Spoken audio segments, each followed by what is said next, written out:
We know that quite recently information has moved to a digital place.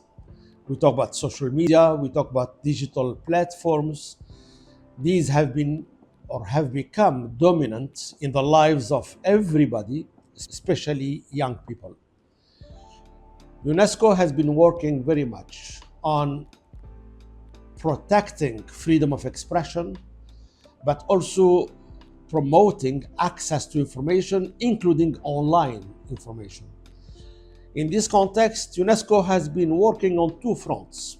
We call them the supply of information, which is happening on digital platforms, but also the demand and usage of information by everybody in society. For the first one, the supply of information, UNESCO published 1.5 years ago global guidelines for effective governance of digital platforms, a set of principles from transparency to accountability to user empowerment to oversight bodies, a set of principles that should govern the digital platforms and should inform national regulators about them. Because the disinformation and the harmful online content is supplied through these digital platforms. And also, information should be fact-checked before being displayed online. So this is the supply side. But then the usage side, and here comes media and information literacy, because people in society, and especially the youth, they spend so many hours a day connected to social media, but they don't have a critical mindset to differentiate between the fake and the fact-based, between the objective information and the biased information. So we advocate for developing a critical mindset among users so they can check the source of information they come across. They can differentiate between, again, fact-checked and fake. Otherwise, what they do typically, they like and they share, and they become themselves amplifiers of disinformation. So we developed curricula, we developed content, and we have been working with many countries now to integrate the UNESCO media and information literacy content into school curriculum at university, but also at high school, at primary school. Because we believe, as in the 60s and the 70s, schools taught foreign languages. Today, that foreign language is a digital literacy. And everybody should master this digital literacy, should have necessary skill sets and competencies to safely navigate cyberspace. UNESCO has received 2 years ago from the government of Colombia an official invitation to host the UNESCO Global Conference on Media and Information Literacy. This is not only a UNESCO conference. This is a conference called for by the United Nations General Assembly and entrusted UNESCO with its organization. So we received this invitation 2 years ago, and we decided to accept it and to follow up on it. And the city of Cartagena was proposed as the venue for this global gathering.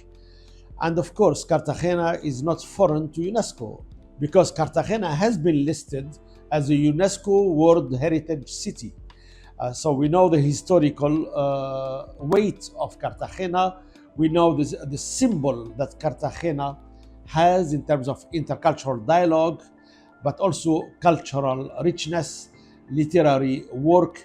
Again, of course, Gabriel García Márquez is the famous writer who lived here in Cartagena. So we didn't hesitate but to accept coming to Cartagena, and we selected the topic that we thought is strategic, it's timely, the impact of artificial intelligence on media and information literacy. Because artificial intelligence can be a force for good, but can be harmful as well.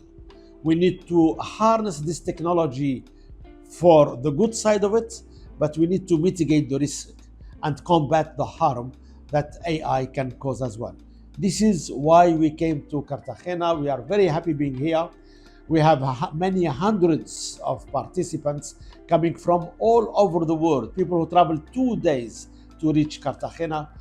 This shows again the importance of being here, but also the timely and very important strategic theme that is being discussed here over 3 days.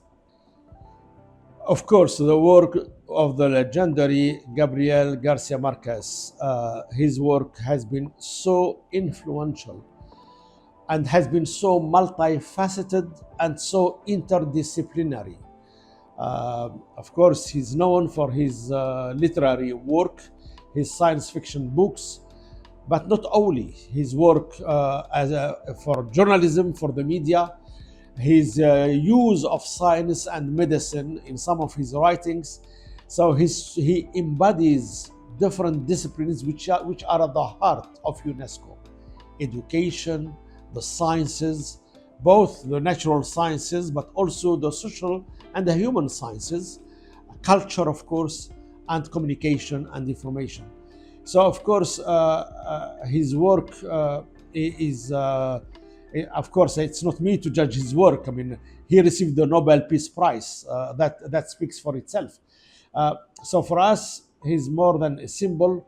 He's a major influencer to the day, and he shows again the interrelationships between the different fields which I mentioned, which are at the core of the mandate of UNESCO. The letters stand for UNESCO is the United Nations specialized organization in education, sciences, culture, communication, and information. And of course, he has been a major promoter of human rights, of freedom of expression. UNESCO has been working for more than 3 decades promoting, of course, human rights, but also freedom of expression, safeguarding journalists and access to information, because we cannot promote access to information without having freedom of expression. Otherwise, what people are going to access? So the link is there, and there's a very strong link, and Garcia Marquez symbolizes in a strong, maybe unique way, the interrelationships and the interplay between these different domains. As I mentioned earlier, for us, a major objective is to make the users of the online information space, to make them become media and information literate citizens. I mentioned that we do this through literacy in a school context, through education, but we decided last year not to do media and information literacy only in schools and universities with pupils and students, because everybody in society, including adults and senior citizens, everybody uses the new digital online space. So last year, UNESCO launched its Media and Information Literacy City. We call it the MIL City. The idea is to take this concept of MIL, Media and Information Literacy, to the city, to cultural centers, to libraries, to youth spaces, to transportation. We want to create and increase awareness about the importance of being media and information literate in a digital age.